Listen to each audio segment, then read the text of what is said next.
eu tenho certeza de que nada foge ao controle do Senhor. Amém? Agora, se eu perguntasse para você hoje, o que te falta? O tema da mensagem de hoje é o que te falta. Pode projetar. Se eu te perguntasse o que te falta, o que você me responderia? Talvez você diria, pastor, eu tenho uma relação tão grande, viu aquele cara que pega um rolo e... Eu tenho uma relação tão grande do que está me faltando. Ou talvez você diria, pastor, eu já tenho tudo que eu preciso para viver. Não me falta nada. Aí eu te devolveria a pergunta. Eu te perguntaria, e para a vida eterna? Você já tem tudo?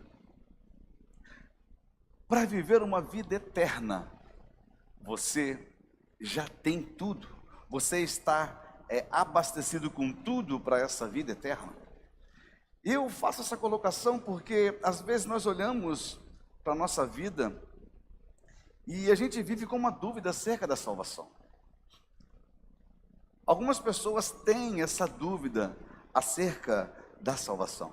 Eu conversava com um rapaz essa semana e ele me disse que o pai dele faleceu por esses dias e a vontade dele era que o pai dele tivesse uma vida com Jesus. E ele teve o privilégio de passar os últimos dias com o pai dele, lá internado, num hospital. E lá no hospital ele teve a oportunidade de falar para o pai dele acerca de Jesus. E o pai dele vai e entrega a vida dele nos últimos dias da sua vida. Ele confessa Jesus como Senhor e Salvador. E naquele dia, nesse atendimento, a gente olhou um para o outro, a gente começou a chorar. A gente diz, há no nosso coração uma paz tão gloriosa, quando alguém que a gente ama, entrega a vida para Jesus, e a gente sabe que ele parte, tendo a certeza de estar com Cristo. Só que nós falamos isso de outras pessoas, mas deixa eu perguntar para você, se eu chegasse para você e perguntasse, você tem certeza do teu destino? Você tem certeza de onde você vai, para onde você vai? Às vezes você conversa com algumas pessoas, as pessoas, não, eu creio que Jesus é Senhor e Salvador da minha vida. E quando você pergunta acerca da certeza da salvação, a pessoa diz, mas é Deus quem sabe, né? Sim, é Deus quem sabe. Mas Ele deixou essa certeza para você. A Bíblia é repleta de textos que afirmam essa certeza, para dizer para mim e para você, que é todo aquele que confessar o Senhor Jesus como Senhor e Salvador, ele será salvo. Aquele que crê e se arrepender dos seus maus caminhos, esse encontrará perdão, graça e misericórdia. Aquele que decidir viver uma vida com o Senhor, que reconhecer o Senhor como o Senhor da sua vida, esse tem direito à vida eterna. Algumas pessoas acham que para ter vida eterna, eu preciso fazer algo. E na realidade, tudo que você precisa é reconhecer algo que já foi feito. Você não consegue promover salvação para a sua vida. Você não consegue promover para a sua vida um jeitinho de entrar no céu. Mas você precisa entender que a porta já está aberta, e ela foi aberta por Jesus. Essa certeza não é o teu coração quem dá, não é o teu pastor quem dá, mas é o Espírito Santo que gera isso no seu coração. Não é por merecimento, porque a gente não merece nada, mas é por amor, por graça e por misericórdia. Sabe, às vezes a gente olha a nossa vida e a gente fica perguntando, será que eu vou morar no céu com Jesus? Será que eu teria acesso a essa salvação? Sabe por que isso acontece? Porque a gente conhece a graça de Cristo em parte. A gente ouviu falar da graça de Cristo, ou seja, apenas em parte. Isso chegou até você. Só que a graça de Cristo, ela não é para ser experimentada apenas em parte, mas é para ser conhecida em sua totalidade. Deus é tudo o que você precisa. Você crê nisso? Amém? Só que o seu amor, a sua graça, eles são manifestos em Cristo. E essa manifestação, ela revela a imensidão do amor de Deus por mim e por você. Eu sei que alguns de vocês viveram situações que desmotivaram a sua fé. A gente começa tão bem, né? A gente começa tão ativo, a gente começa tão empolgado, mas durante a nossa caminhada, às vezes a gente é ferido, às vezes a gente é sacudido, e às vezes a gente é desmotivado. E aí começa a pintar algumas dúvidas do tipo: será que eu sou amado verdadeiramente por Deus? Será que Deus me ama de verdade? Mesmo com todos os meus erros, mesmo com todos os meus defeitos, será que eu sou amado por Ele de verdade?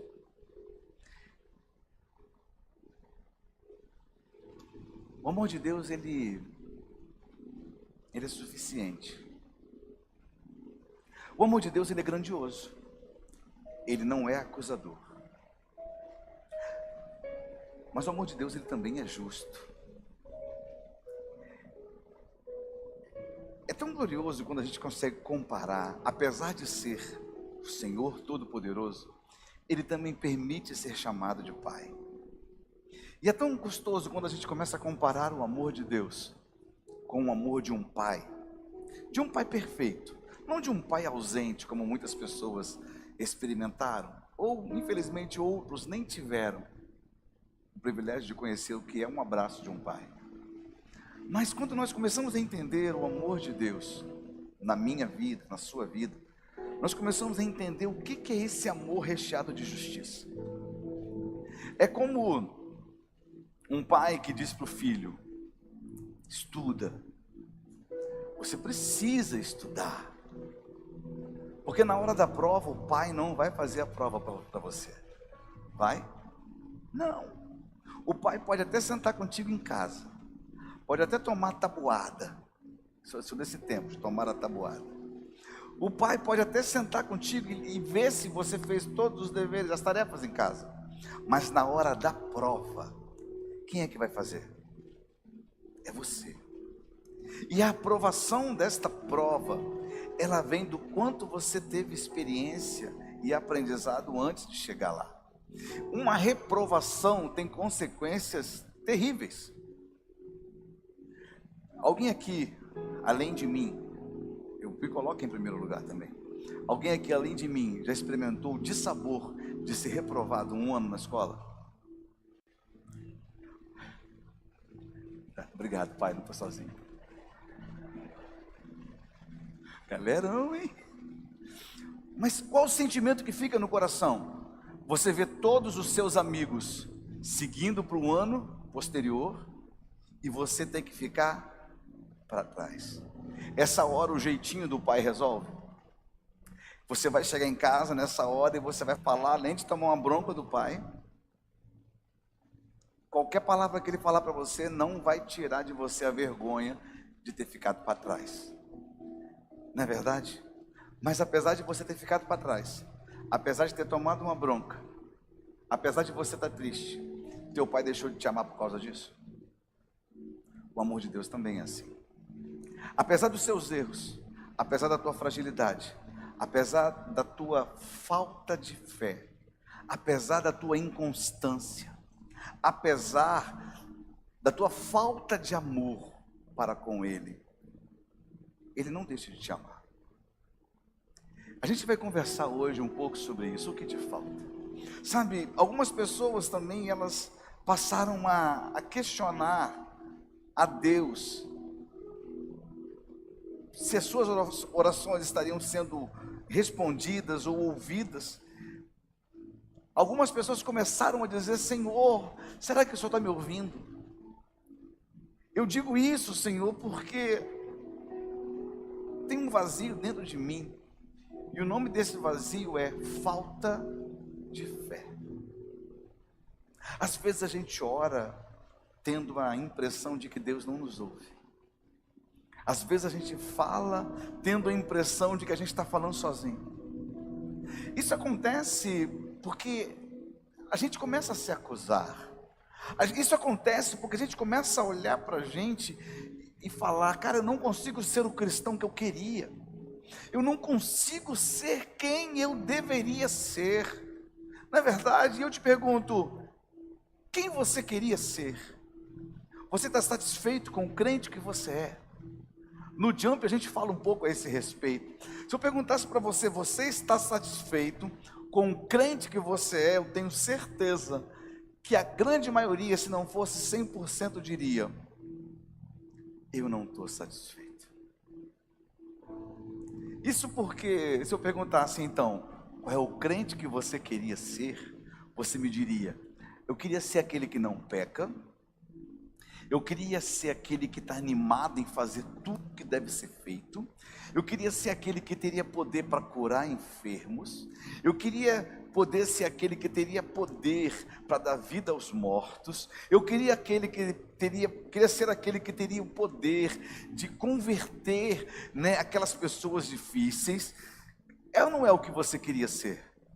Bem, se você queria ser tudo isso, você queria ser como Deus. E por que Satanás caiu do céu? Porque ele queria ser como Deus. Eu estou dizendo isso para você porque esses sentimentos gerados no coração do ser humano não são sentimentos 100% ruins, não. O problema é quando esses sentimentos começam a atrapalhar a tua comunhão, o teu relacionamento para com Deus. Não há problema em ser alguém que ainda não alcançou a plenitude. O problema é você não desejar por isso. Não há problema de você olhar para você e falar: eu ainda não estou na estatura que eu queria, mas é lógico, porque um dia na glória você alcançará a estatura de varão perfeito. Agora Deus está num processo de construção na tua vida. De repente um processo de construção é algo meio disforme, é algo meio desconexo, é algo assim que você olha e não tem tanta beleza. Meu amado, minha querida, Deus está com a mão na massa construindo o homem e a mulher que você é. Ele não parou. A cada dia Ele vai te moldando com as próprias mãos, dizendo para você: este é o meu filho amado, ainda não está pronto, mas eu já tenho prazer nele, eu já tenho alegria de poder construir algo nele. Só que a nossa falta de fé parece que deixa um vazio tão absurdo dentro de nós, de achar que Deus não nos ama, de achar que Deus não nos ouve, de achar que Deus não se importa conosco. Sabe, eu vou te fazer de novo a pergunta que eu fiz lá em cima. O que te falta então?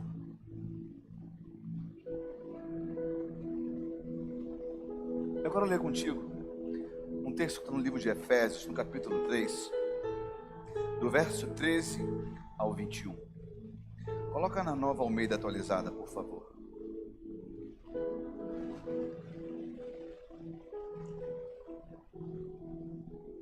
Portanto, eu peço que não desanimem por causa das minhas tribulações em favor de vocês, pois isso é motivo de honra para vocês. Por essa razão eu me ponho de joelhos diante do Pai, de quem toda a família nos céus e na terra recebe o nome.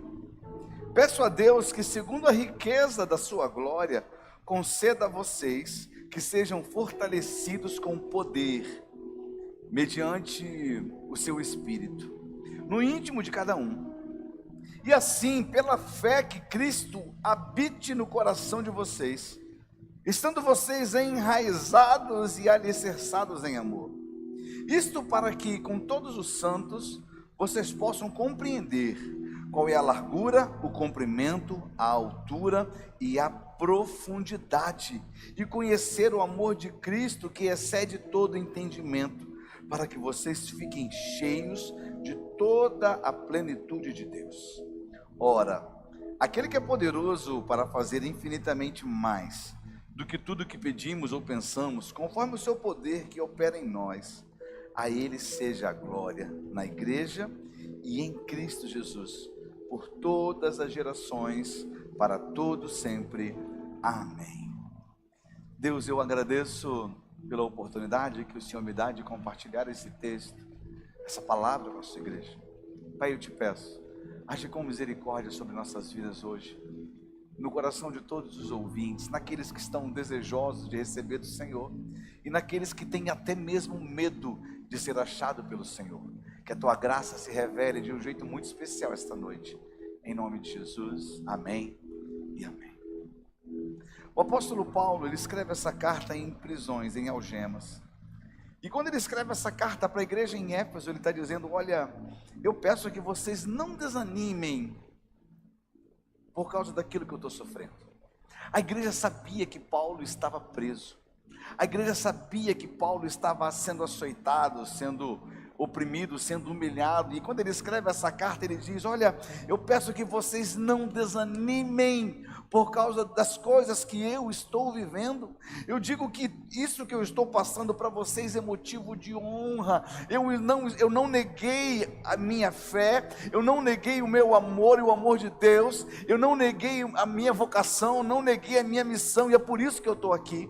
Eu escrevo essas cartas para vocês dizendo: alegrai-vos, não esmoreçam. Sabe, ele diz: olha, é por causa disso que eu me ponho de joelho, orando por todos vocês, pedindo para que Deus abençoe a casa de vocês, e pedindo para que a riqueza da glória seja derramada sobre a vida daquele povo. Sabe, o apóstolo Paulo começa a fazer uma oração para essa igreja em Éfeso, dizendo o seguinte: olha, eu oro para que vocês conheçam a largura, a altura, o comprimento, a profundidade da grandiosidade do amor de Deus, e que vocês conheçam este amor, porque este amor ele excede todo entendimento. A igreja ela não foi chamada para cantar. A igreja ela não foi chamada para fazer culto. A igreja não foi chamada para fazer congressos. A igreja ela foi chamada para amar a Deus acima de todas as coisas e ao próximo como a ti mesmo. E às vezes a gente olha por qual caminho nós temos trilhado, por qual caminho nós temos seguido, e eu já vi muitos lugares que percebem que se perderam da grande missão, que se perderam da grande vocação, do grande chamado. É muito simples você começar a identificar isso. Quer saber se você está vivendo e buscando a excelência dessa missão? Qual foi o último curso que você fez na igreja?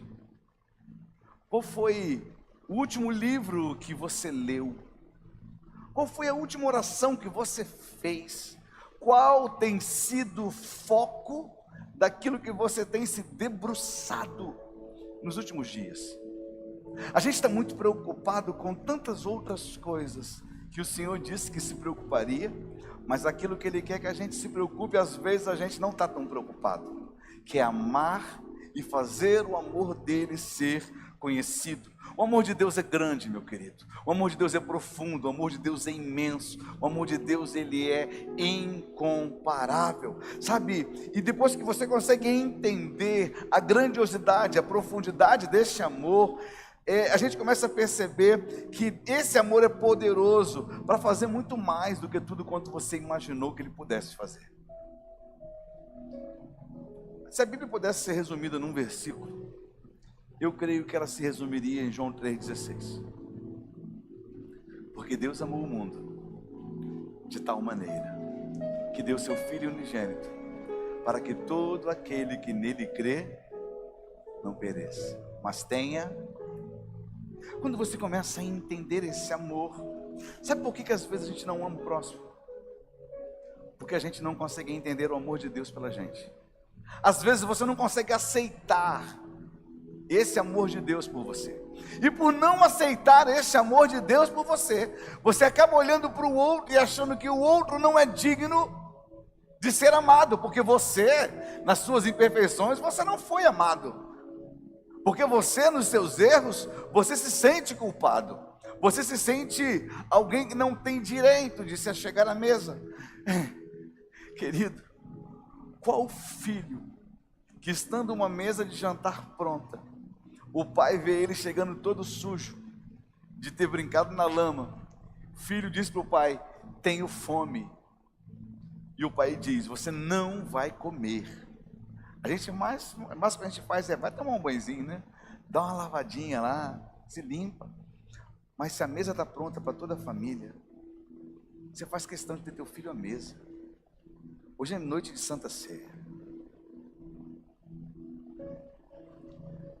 E a noite de Santa Ceia é uma mesa onde os filhos se encontram, onde os filhos se aproximam, onde os filhos se reúnem para celebrar a vida concedida pelo Pai. Hoje, quando nós vemos esse texto, nós percebemos que o apóstolo Paulo escreve essa carta motivando a igreja para que fosse gerado nela uma fé inabalável, aonde a igreja cresce que Deus é poderoso para fazer muito mais, conforme o seu poder que opera em nós. Eu quero citar, é uma mensagem um pouco grande, se você quiser ir embora você pode ir, não estou com pressa de pregar, mas eu tenho certeza que essa palavra vai falar ao teu coração essa noite. A primeira coisa que eu quero compartilhar com você hoje é: não existem prisões que possam prender nossas orações. O fato de você estar preso no corpo não significa que o teu espírito esteja amordaçado. O apóstolo Paulo estava encarcerado. O apóstolo Paulo, ele estava preso por algemas, por grilhões. Ele estava isolado da igreja, isolado do mundo, mas não estava esquecido dos céus, e nem deixava que a igreja fosse esquecida por ele. Sabe, eu entendo isso e eu preciso lutar para viver esse tipo de situação, entender que as prisões que acontecem comigo, as prisões que acontecem contigo, elas não podem prender as suas orações, elas não podem prender o clamor do teu coração. As situações, as adversidades que você enfrenta diariamente não devem ser poderosas para prender você. Ore, ore, acima de tudo, ore. Sabe, apesar de preso, Paulo nunca deixou de orar e sustentar a igreja com a sua fé. Quantos de nós paramos de sustentar os outros em oração porque a gente está preocupado com os nossos grilhões?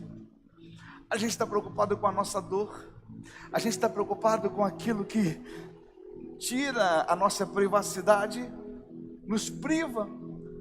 Mas apesar de estar privado de algumas coisas, deixa eu perguntar, você já orou por alguém estando você ainda doente? São nessas horas que a gente começa a ver que a gente amadureceu. Eu conto aqui sempre, eu lembro dos últimos dias do meu paizinho, lá no hospital, e o que ele fazia a noite toda era orar por toda a família. Ele estava lá doente, mal. Alguns dias ele ia partir para a glória, mas ele, na limitação dele, levantava a sua mãozinha deitado naquele leito e clamava um por um.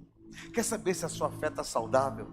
É quando você começa a orar pelo sucesso de alguém, estando você num aparente fracasso, estando você numa aparente ruína, você decide levantar alguém em oração. Apesar de preso, Paulo nunca deixou de orar e sustentar a igreja com a sua fé. Apesar de preso, Paulo sempre creu que Deus cuidaria da igreja. Apesar de estar afastado, Paulo entendia: a igreja não é minha. Eu vejo líderes de célula que conduzem célula, mas não oram pela célula. Que isso, pastor? A tua primeira função, antes de ouvir alguém, antes de abraçar alguém, é orar pelo povo que está contigo. Porque se Deus não guardar aquele povo, a tua mão não é poderosa para guardar, filho. A primeira coisa que você deve fazer pela sua célula é orar por ela. Apesar de Paulo estar preso, ele cria que Deus cuidaria da igreja. Apesar de preso, a sua prisão não se tornou motivo para enfraquecer os santos.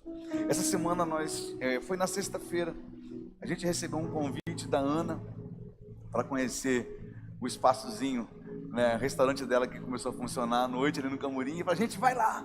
Só que naquela sexta-feira a gente estava em Angra, eu, Jana e Gabi, a gente estava indo na padaria tomar um café. Toda vez que a gente vai em Angra, a Jana gosta do cafezinho lá da padaria, lá do centro, do Daniel e da Camila. Nem sei se eles estão por aí hoje. E quando a gente estava dentro da padaria, a Janaína: eu não estou bem.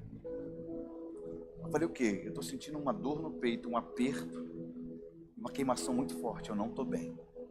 Eu falei: então deixa o café de lado e vamos para o hospital. Aí a gente foi lá para a Unimed, chegamos na Unimed 5 horas, né, amor? Mais ou menos. Chegando lá, um médico fez um eletro dela, viu a pressão dela, disse para ela, deita ali e não levanta. Ele encontrou uma alteraçãozinha no eletro dela e começou a fazer alguns exames. E eu estou lá fora preocupado e ninguém manda notícia para a gente. E aí consegui falar com ela e ela falou, eu vou ter que ficar aqui até mais tarde, porque ele vai querer refazer os exames depois de um período. Ele estava com suspeita de um infarto, né? E ele viu, algumas horas depois, fez algumas medidas no sangue para ver as enzimas, como é que estavam reagindo e tal, e falou para ela, olha, isso era 11h30 da noite, 11h pouca da noite, olha, não foi infarto, graças a Deus, mas tem uma alteraçãozinha aqui, procure um cardiologista depois para poder investigar e tal. E ela estava bem, a gente voltou para casa. Aí eu conversei com a Ana, e aí, como é que ela tá? Eu falei, ela tá bem. Mas só que a gente não compartilhou com ninguém. Mas por quê? Porque a gente cria que Deus estava conosco naquela hora. Se a gente precisasse de ajuda, se a gente precisasse mover alguma coisa, a gente ia movimentar a igreja, a gente ia movimentar todo mundo. Deus estava cuidando da gente ali. Eu digo isso porque às vezes algumas pessoas, elas têm algumas adversidades, e a primeira coisa que ela faz é enfraquecer alguém. A primeira coisa que ela faz é murmurar, a primeira coisa que ela faz é blasfemar, a primeira coisa que ela faz é desmotivar a fé de alguém. Querido, se a outra pessoa não pode fazer alguma coisa por você, faça você alguma coisa por ela. Não desmotive essa pessoa na fé. Se ela olhar para você e perceber que ela não pode ajudar, dê para ela uma palavra de esperança. O que eu já vi de crente, só no nome, que às vezes na hora da adversidade não passa uma palavra de esperança para alguém. Aí encontra alguns neófitos são novos na fé, que têm relacionamento com pessoas mais experientes, e esperam ouvir de um líder, esperam ouvir de uma pessoa mais madura, uma posição de fé, e encontra ali uma postura tão desacreditada de que Deus não está cuidando. Diz para quem está perto de você, Deus está cuidando de tudo, confia no Senhor. Apesar de Paulo estar preso, a prisão dele não foi motivo para enfraquecer os santos.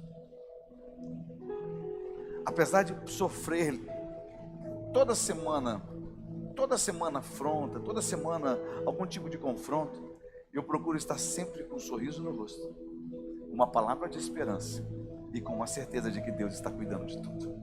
Sabe, peça ao Senhor um coração enraizado e alicerçado em seu amor. Você tem dúvidas que você vai ser sacudido? Você tem dúvidas que Satanás vai fazer de tudo para querer ver se você tem raízes? Você tem dúvidas que o vento vai tentar soprar forte para saber se as suas raízes estão firmadas ou não? Sabe, se o seu coração estiver firmado no amor de Deus, nenhuma tempestade poderá fazer você desistir. Então, não peça para Deus te livrar da prova. Peça para Deus aprofundar a tua raiz nela. Peça para Deus fazer você ficar firme. Deus não te chamou para fugir. Amém? Deus não te chamou para recuar. Deus te chamou para se posicionar diante da adversidade, mostrando que o seu coração está alicerçado no amor dele. É no amor de Deus, querido, que você está alicerçado. E quando eu digo estar alicerçado no amor de Deus, eu estou firme, e por mais que as suas mãos estejam fracas, a mão dele é forte o bastante para sustentar tudo. Você não está firmado na mão do pastor, você não está firmado na mão da sua esposa, na mão do seu pai, na mão do seu irmão. Você está firmado no amor de Deus, e Ele é poderoso para segurar a tua mão, para não deixar você vacilar. Sabe, um coração alicerçado, ele não se permite ruir diante da adversidade.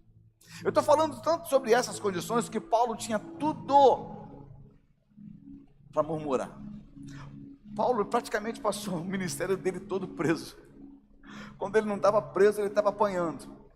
Quando ele não estava apanhando, ele estava sendo perseguido. Mas em momento algum, ele se colocou como alguém desesperado. Um coração alicerçado, ele não se permite ruir diante da adversidade. É tão gostoso quando você encontra um crente maduro na fé.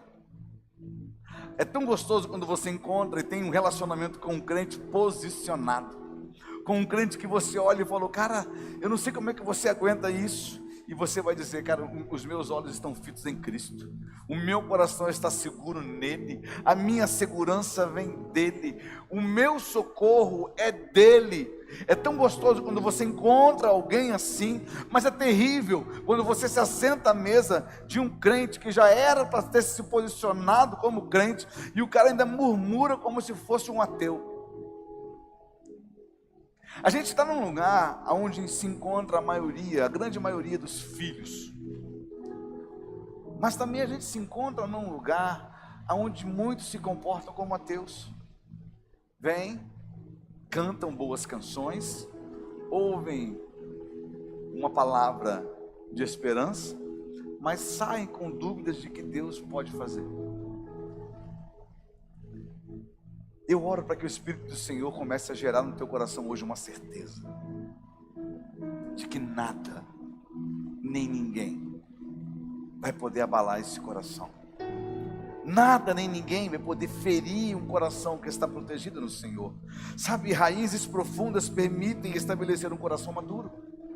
Raízes profundas permitem estabelecer um coração maduro. Não adianta você vir para a igreja e achar que aqui é lugar de gente perfeita. Tem um cartaz ali na frente, você viu aquele cartaz ali? Proibida a entrada de pessoas perfeitas. Se você se acha perfeito, desculpa, aqui não é o teu lugar. Aqui é lugar de gente imperfeita, que procura aquele que é perfeito. E aquele que é perfeito não é quem está do seu lado, porque quem está do seu lado tem muitas falhas. A pessoa que está do seu lado, eu tenho certeza, se você passar um bom tempo com ela, ela vai decepcionar você. A gente decepciona pessoas todos os dias. É ou não é verdade? Sabe, então raízes profundas, elas percebem que seja estabelecido um coração maduro. Mas o que um coração maduro, ele promove? Eu estava acompanhando o diálogo hoje lá no grupo da tua supervisão. Eu sou ouvinte, né? Eu estava ali só como ouvinte. E eu via uma condição dizendo, onde pessoas precisam procurar um posicionamento. E grande parte dos seus problemas acontecem por falta de posicionamento. Posicionamento correto. Porque todo mundo se posiciona, ou para o bem, ou para o mal. Até o teu não posicionamento é um posicionamento de não se posicionar. Bolei a cabeça de você, né? Mas é verdade, quem não se posiciona, já se posicionou e fica parado, em não tomar uma atitude. E a gente precisa olhar e entender que, vivendo uma vida na igreja, a gente está sujeito às condições de viver uma comunidade. Me diz, quantas vezes você sentou na mesa do Natal na sua casa? E nem todo mundo que estava na mesa era que você queria que estivesse ali. Porque são nas escolhas, são nos eventos de mesa grande, que a gente começa a sentar com gente que a gente não queria sentar. Que isso, pastor?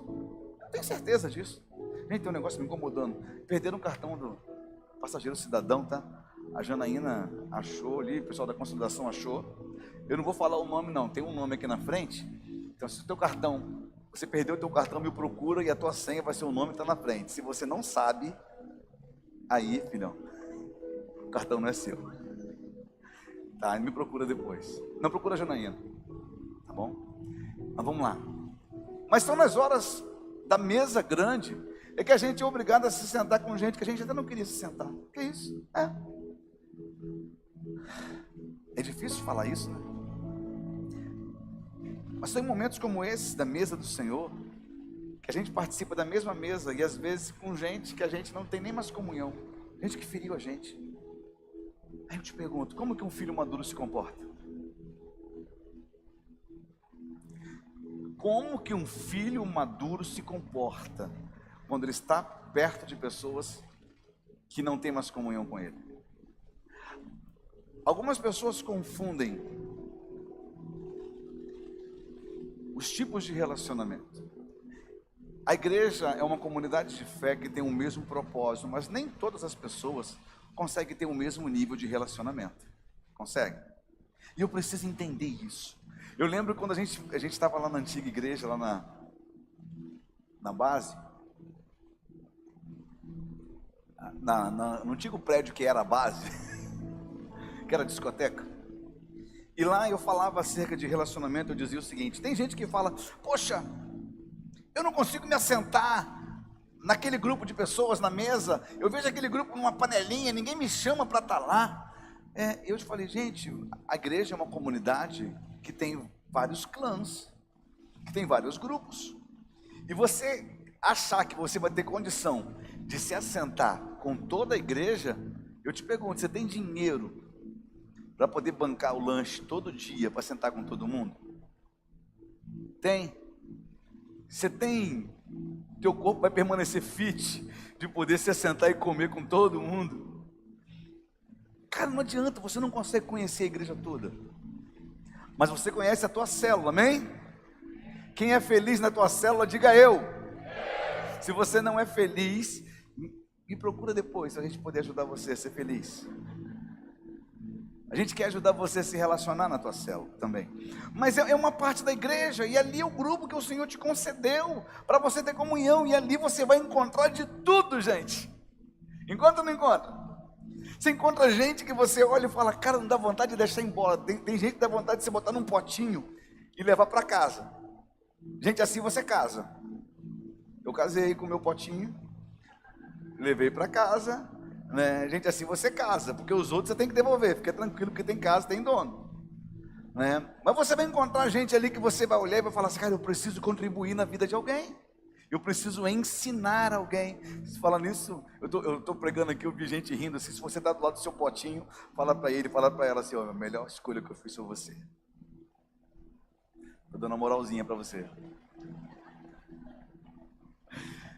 Mas você vai encontrar nesse grupo também pessoas que você vai olhar e vai dizer, cara, eu sei que eu posso ser bênção na vida dessa pessoa.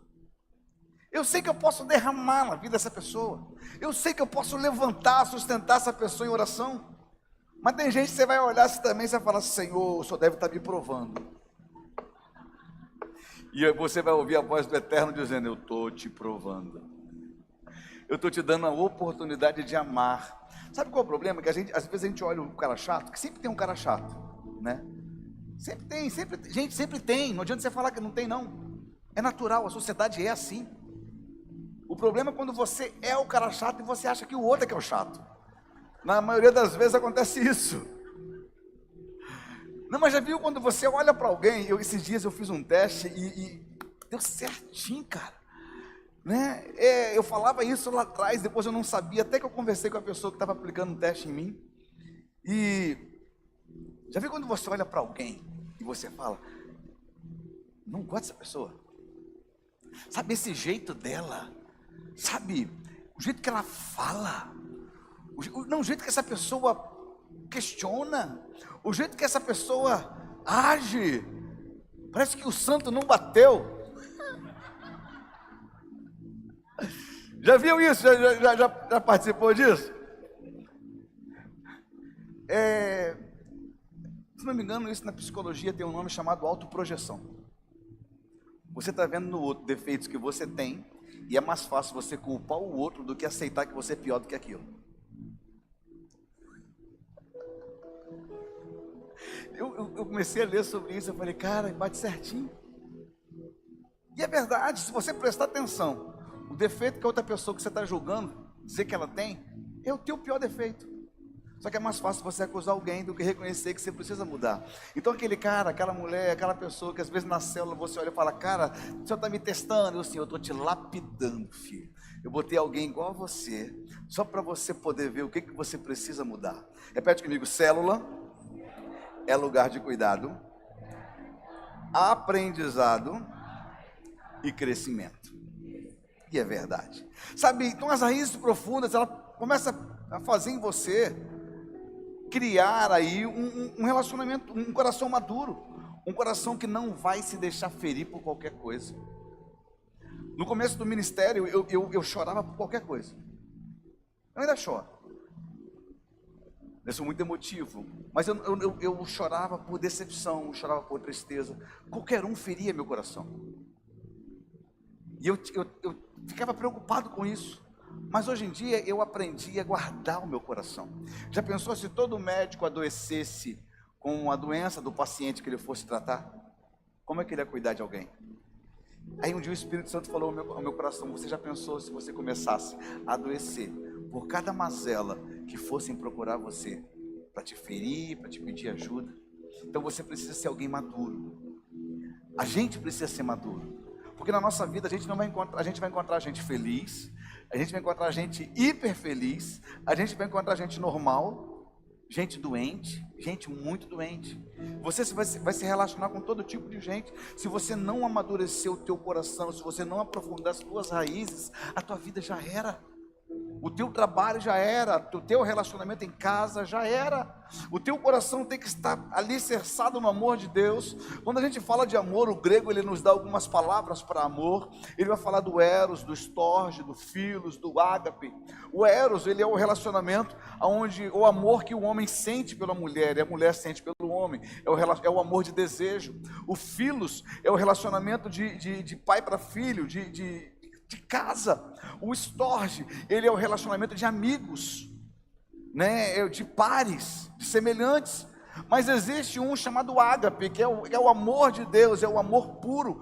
Deus não te chamou para ficar sustentado no eros, nem no storge e nem no philos. Deus te chamou para estar alicerçado no ágape, porque um dia o teu eros vai falhar, um dia o teu amor com a tua esposa, com o teu marido, ele não vai ser suficiente, e você vai olhar e vai dizer: eu vou acabar com o meu casamento. É nessa hora que o teu coração, alicerçado no ágape, tem que olhar e falar: o storge, o eros ele é falho, o eros ele é limitado, mas o ágape ele é perfeito, e por causa do ágape eu decido reconstruir, por causa do ágape eu decido recomeçar, por causa do ágape eu decido perdoar.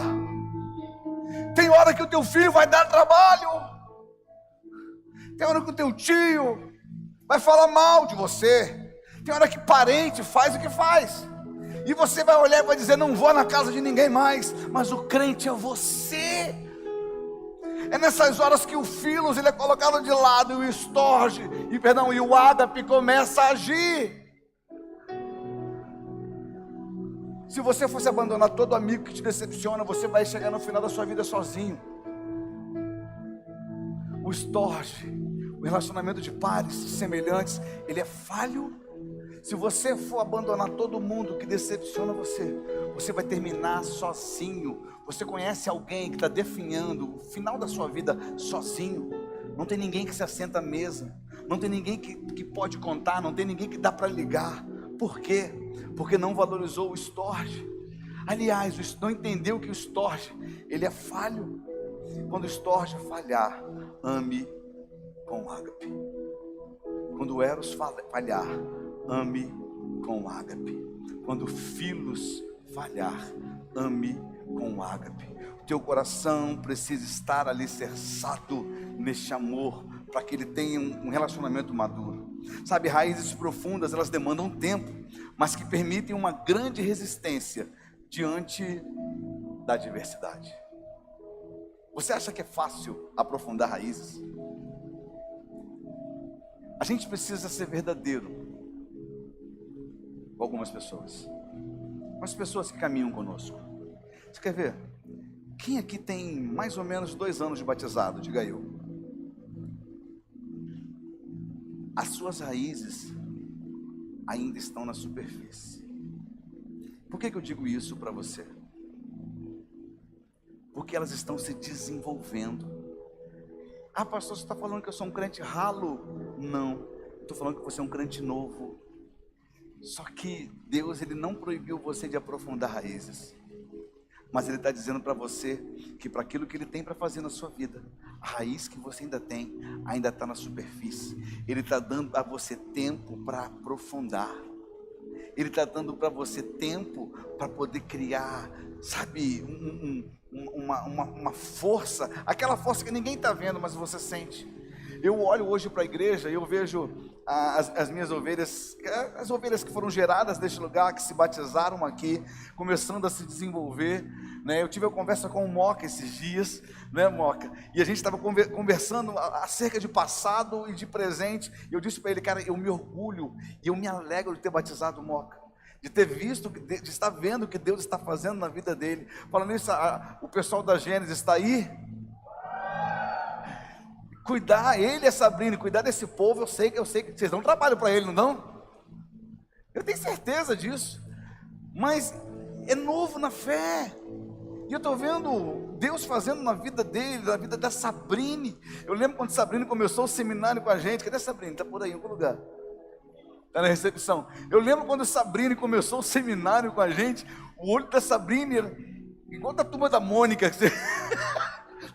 Ela olhava assim e ela nem piscava. Acabou a primeira aula do seminário, eu cheguei para ela e falei, Sabrina, calma, daqui a pouco as coisas vão se encaixar.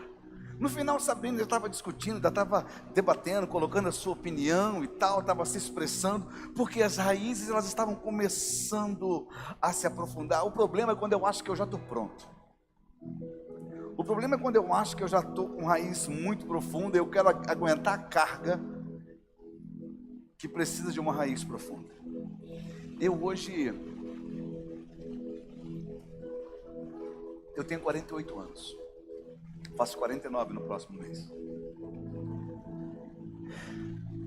Recebi meu chamado com 15. A partir dos 25 eu comecei a ouvir uma palavra. Cara, você tem que ser consagrado pastor logo. Porque você é pastor. Sabe, não, você é pastor. Deus te fez pastor. E eu falava sempre uma coisa, quando Deus quiser, Ele vai fazer. E eu entendo que eu estou vivendo hoje o tempo certo. Porque se eu vivesse naquele tempo que eu tenho vivido hoje, certamente a árvore não ia aguentar. Ela ia ruir. Porque a gente é forçado de todos os lados. Deus não está atrasado com você, meu querido. Ele está apenas aprofundando as suas raízes para fazer o que deve ser feito no tempo certo. Raízes profundas demandam tempo, mas permitem uma grande resistência. Deus está te chamando para te fazer forte. Sabe, busque como igreja conhecer a plenitude do amor de Deus, então. Quantos creem que são amados por Deus? Amém? O quanto você crê e o quanto você consegue entender esse amor. Hoje em dia a gente vive num tempo de uma geração que conhece de tudo. Se você pegar uma molecada dessa aí de 25 anos, 24, pode, pastor, está me chamando de garotão? Não, estou afirmando. Uma garotada dessa com 25 anos e tal, e você conversar sobre qualquer assunto com eles, eles vão falar de qualquer assunto. Porque está tudo disponível aqui. Tá ou não tá? E é um mar de conhecimento. É um mar de conhecimento, é uma imensidão. Hoje em dia qualquer um é fera. Qualquer um conhece. Só que é um mar de conhecimento com um palmo de profundidade. É muita gente que conhece um pouquinho de cada coisa e acaba não conhecendo nada de alguma coisa. A gente precisa entender que o amor de Deus, ele não tem que ser para a gente na superficialidade. Deus não te chamou para você conhecer o amor superficial. Jesus não fez nada de forma superficial. Ele fez de forma intensa. Tem aquela música que nós cantamos domingo passado, aquela Me Ama. E foi domingo passado ou quinta-feira? Não, foi domingo passado. E tem uma parte dela que ela diz que se a graça é um oceano,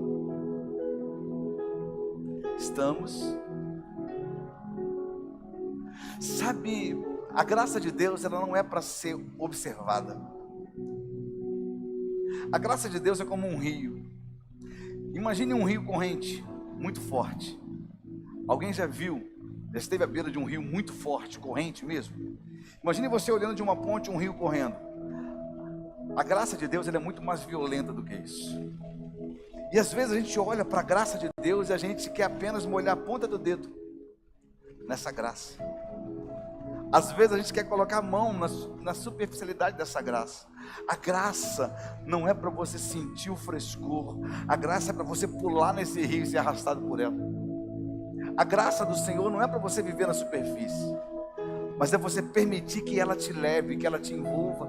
O amor de Deus por mim e por você, ele é nesse nível. É a gente conseguir olhar para a nossa incompetência, é a gente conseguir olhar para os nossos erros, é a gente conseguir olhar para a nossa limitação e entender que nenhuma dessas coisas vai diminuir o quanto Deus nos ama. Deus não te ama porque você merece. Não é porque você merece. A gente sabe que a gente não merece. É ou não é verdade? Efésios 5, se não me engano, 27, vai falar da noiva do Cordeiro, onde diz: maridos, amem suas esposas, assim como Cristo amou a igreja. E o que ele faz com a igreja? Ele limpa, ele lava, ele purifica para ele. A igreja estava limpa? A igreja estava adornada? Vamos ler lá, Efésios 5, deixa eu ver se é isso mesmo, 5, 27.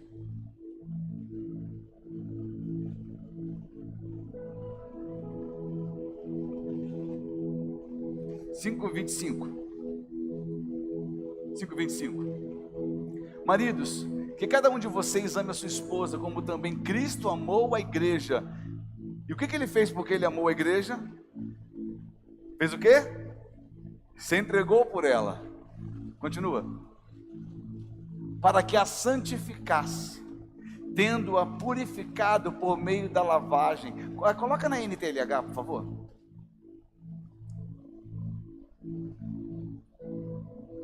Ele fez isso para dedicar a igreja a Deus, lavando-a com água e purificando com a sua palavra. 27.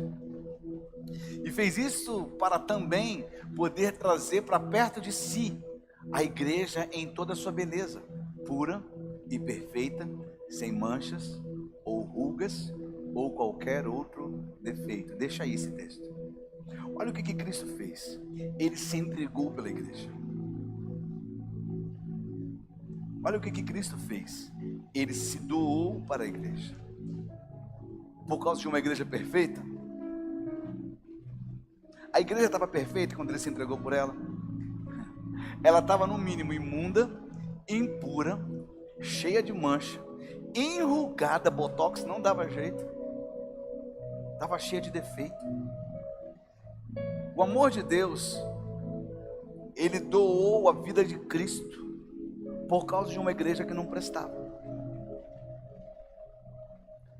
Ah, pastor, mas eu não consigo imaginar que igreja é essa. Eu vou refazer a pergunta. Fala assim: eu sou a noiva do Cordeiro. Você consegue entender o que é isso? Você é a noiva.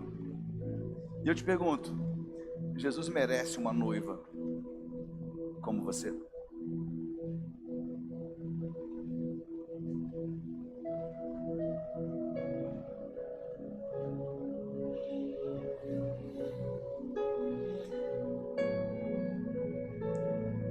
Deus não te ama porque você merece. A gente não merece.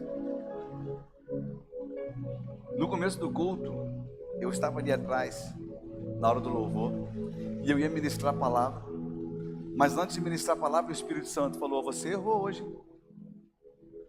Você vai lá na frente pregar desse jeito? Eu falei: opa. Dobrei meu joelho, confessei ao Senhor, me arrependi dos meus erros. Ai, meu pastor peca. Henrique, gente, ok? Aperta aqui. É carne, não é? É igual a você. Sabe qual é o problema? É você tratar pastores no nível de santidade que você não confere nem mesmo a Deus. Porque a Deus você quer se relacionar do jeito que você está, mas com alguns homens você se acha indigno de se assentar à mesa. Hoje você tem um pastor que não tem problema nenhum de chegar diante da igreja e falar: eu também erro, assim como você erra. Eu também tenho defeitos, assim como você tem, mas eu me arrependo todos os dias. Eu luto contra o pecado, renuncio ao pecado todos os dias. Sabe por quê? Porque eu descobri que o amor de Deus não é porque eu mereço. amor de Deus não é porque você merece. O amor de Deus vem por causa da atitude dele. Coloca o próximo slide, por favor.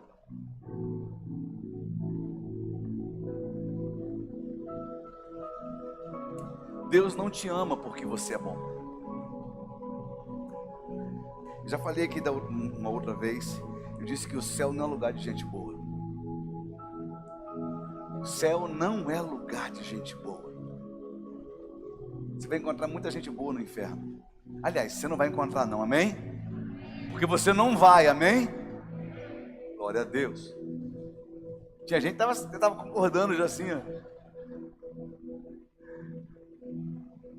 Mas você vai ficar sabendo. Não vai também não, porque no céu é um lugar de fofoca. Mas você vai sentir falta de alguns.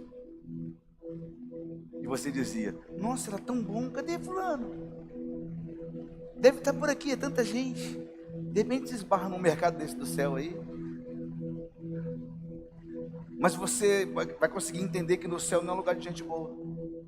É lugar de gente arrependida. Deus não te ama porque você é bom. Sabe, tem gente que fala assim: não, eu tenho um dom absurdo, eu canto muito, e porque eu canto muito, Deus ama quando eu canto.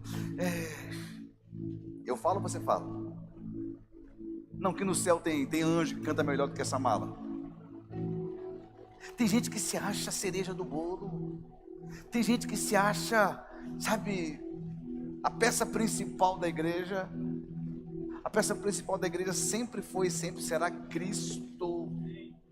Então, se você se acha o melhor pregador, se você se acha o melhor líder de célula, o melhor coordenador, o melhor supervisor, seja o melhor em arrependimento. Arrependa-se de se achar o melhor. Sabe, Deus não te ama porque você é bom. Deus te ama porque Ele decidiu te amar. E nada pode mudar uma decisão de Deus. Até mesmo a tua ingratidão não muda a decisão de Deus. A graça, ela nos constrange a ponto de algumas pessoas tentarem pensar. Aliás, algumas pessoas tentam pensar que se ela fizer mais alguma coisa, ela vai ser mais amada. Repete assim: eu posso fazer tudo, mas nunca conseguirei fazer Deus me amar mais do que Ele já ama.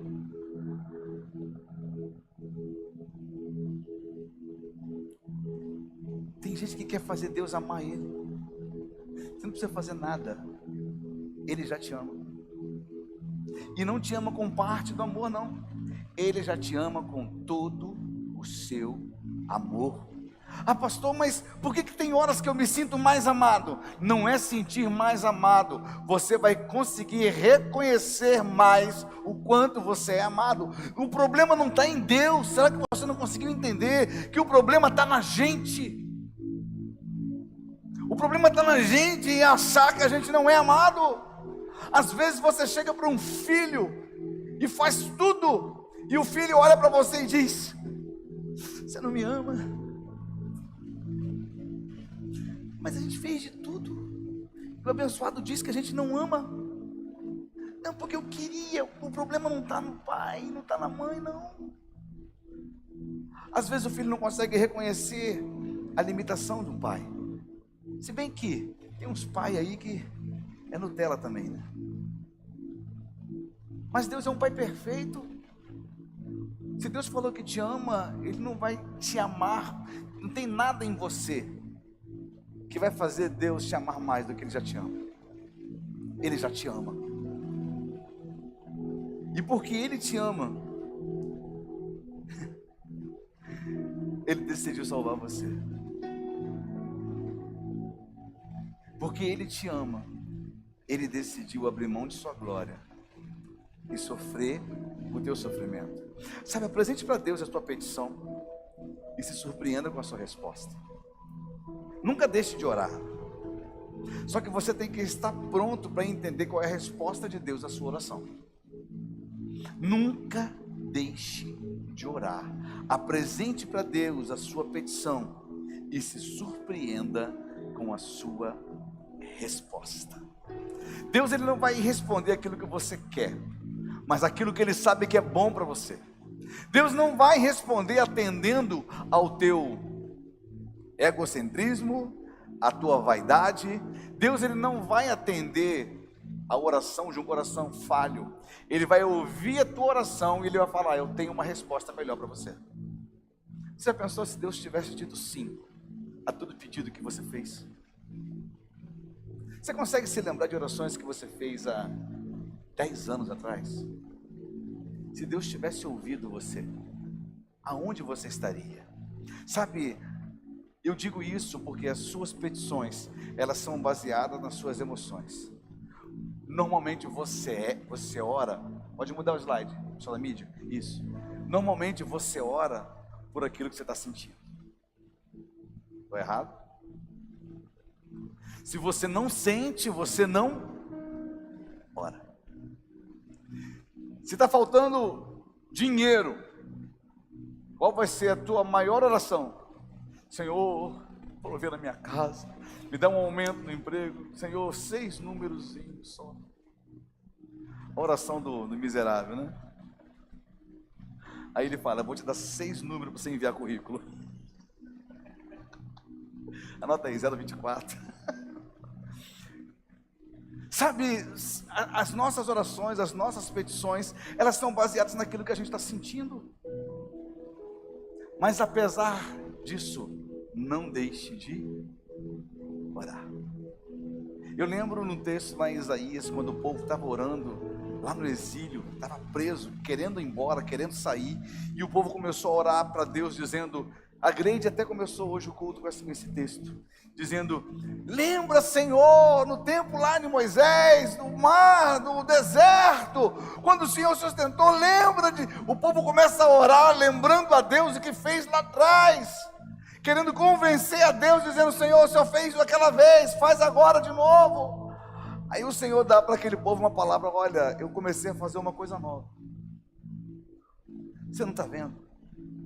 O povo tinha uma oração pronta, porque o coração dele estava sendo movido por aquilo, e eles pediram para Deus fazer uma coisa, e Deus falou: eu não vou fazer isso, eu vou fazer uma coisa nova, superior a isso. Às vezes Deus não vai atender a tua oração, porque aquilo que você pediu é muito óbvio. Como assim, pastor, muito óbvio? Não, tem orações que Deus vai olhar para você e vai dizer: se eu respondo a tua oração, você não acredita que foi o que fiz. Aliás, se eu respondo do jeito que você me pediu, isso não vai sustentar o que eu tenho para fazer na tua vida e ministério lá na frente. Então Jesus também orou pelas emoções. Que isso? Getsemane, qual a oração que ele faz? Senhor, se possível, passa de mim este cálice. Essa era a emoção de Jesus. Contudo, seja feita a tua vontade. Não tem problema de você orar para Deus o que você está sentindo. O problema é você questionar com a resposta que Ele te deu. Esse é o problema. Querido, eu já pedi tanta coisa para Deus e hoje eu me alegro por Ele ter dito não. De verdade. Sabe, as suas petições, elas são baseadas naquilo que você sabe, na sua sabedoria. Você ora baseado naquilo que você sabe que pode acontecer. Me diz, seja muito sincero, quantas orações você fez para Deus, dando para Ele o caminho das pedras? Alguém já orou assim? Senhor, eu preciso te pedir uma coisa. Eu quero casar, Senhor. E o meu noivo, ele tem que ser dessa altura, olhos assim, cabelo assim, desse jeito. Tem que ser alguém que não gosta de ser murrinha, tem que pagar lanche depois do culto. Me diz se você já não orou para Deus pedindo alguém do seu jeito. Tá rindo aí, Varone? A gente tem uma receita pronta. Eu orei assim, só que Deus me surpreendeu, aleluia. Se Deus atende a sua oração, filho, Ele te decepciona. Mas é melhor ser surpreendido por Deus do que decepcionado pelo meu ego. Aprenda isso. A gente ora pedindo a Deus por aquilo que a gente sabe. É natural. Você, quando está no sufoco, você está pedindo a Deus por aquilo que você sabe. Esses dias eu conversei com uma pessoa que tinha um familiar muito, muito, muito doente. E o médico falou: olha, se sobreviver, vai sobreviver com muita sequela. E a pessoa orou durante vários dias. E a pessoa sofrendo no CTI, sofrendo. E depois que a pessoa partiu, eu dei um abraço e eu falei: a gente às vezes é egoísta, querendo sustentar uma pessoa que está praticamente morta, viva. E a gente não deixa a pessoa partir para a vida eterna para com Deus. Eu já vi gente falando assim: eu prefiro que fique na cama, do meu lado ali, mas não morra. Imagine só, gente. A gente cuidou do nosso paizinho durante anos, 20 anos praticamente, tendo que dar banho, carregar de um lado para o outro, limpar as necessidades dele. E eu te pergunto: será que você viveria uma vida feliz nessas condições? Aí às vezes a gente quer sustentar alguém na morte, estando em vida, por egoísmo nosso, porque a nossa sabedoria, ela é muito má. A nossa sabedoria, o nosso jeito de resolver as coisas, a nossa sabedoria, ela pende para o nosso ego. A gente é muito bom para dar resposta para Deus, mas a gente às vezes é muito ruim para aceitar a vontade dele. A resposta de Deus, ela vem sempre baseada em sua sabedoria e em seu amor. Deus sempre vai te responder baseado naquilo que ele sabe e baseado naquilo que ele tem por emoção, por sentimento por você. O amor de Deus, ele é perfeito. E a resposta de Deus, ela é perfeita. Ela é boa, ela é perfeita e ela é... A gente começou a mensagem desta noite, eu perguntei para você: o que te falta?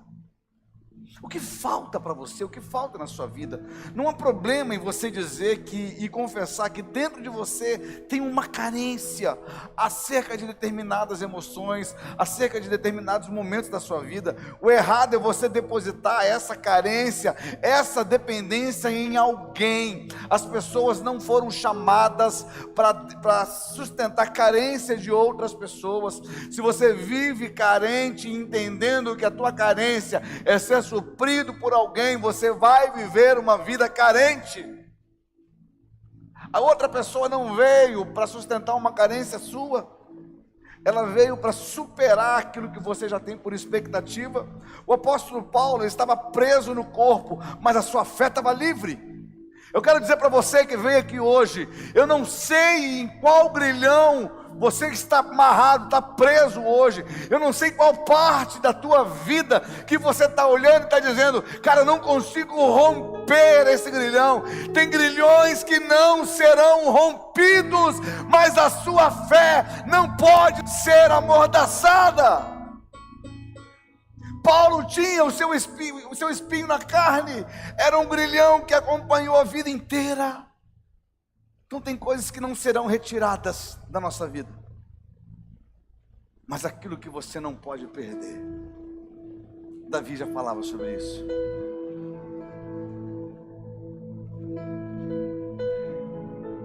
Davi já falava sobre isso. Só não retira de mim o teu Espírito, só não retira de mim a tua presença, só não retira de mim o teu Espírito. Meu querido, não sei o que você está com medo de perder. A gente pode perder tudo, a gente só não pode perder a presença dele. A gente só não pode perder o relacionamento com ele. A gente só não pode perder a presença dele.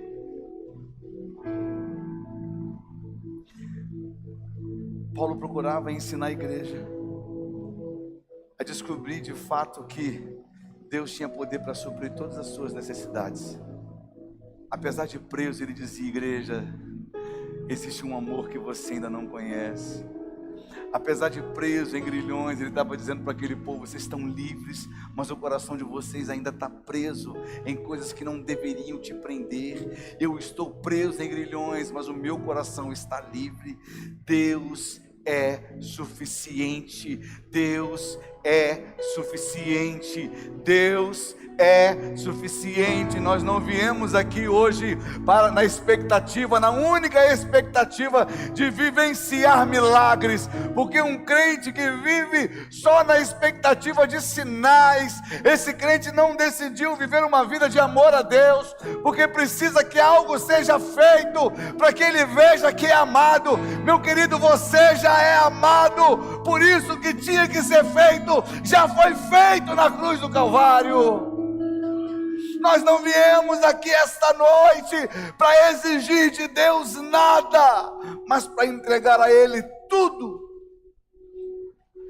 Tudo que a gente é, tudo que a gente tem, tudo que a gente pode fazer. Deus é suficiente. Deus é suficiente.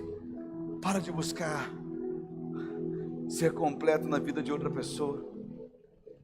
Seja completo em Cristo. Ah, pastor, meu marido me deixou.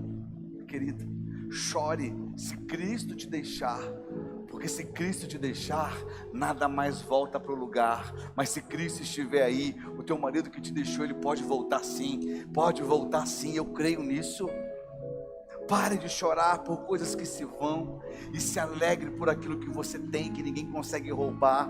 Quem te separará do amor de Deus?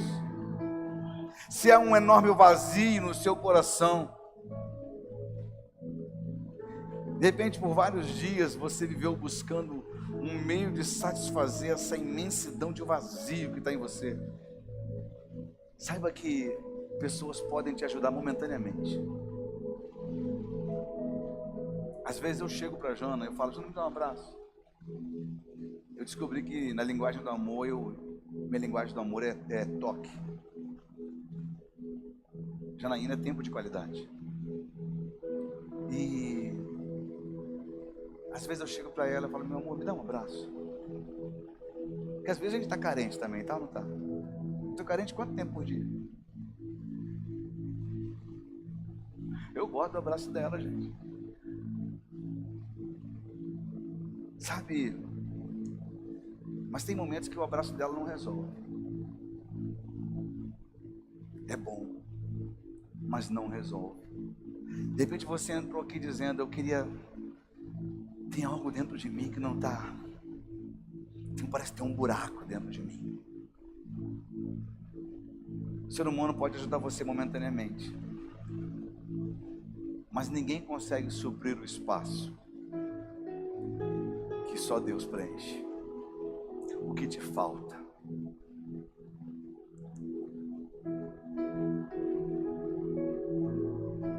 O que te falta? Responde para você mesmo. Para você que é cristão, a pergunta que eu estou te fazendo hoje: o que te falta? Reconhecer que Deus é tudo? Porque se você já entregou a tua vida para Jesus, você precisa entregar e reconhecer que Ele é tudo para você. E se Ele é tudo, nada mais te falta. Agora, se você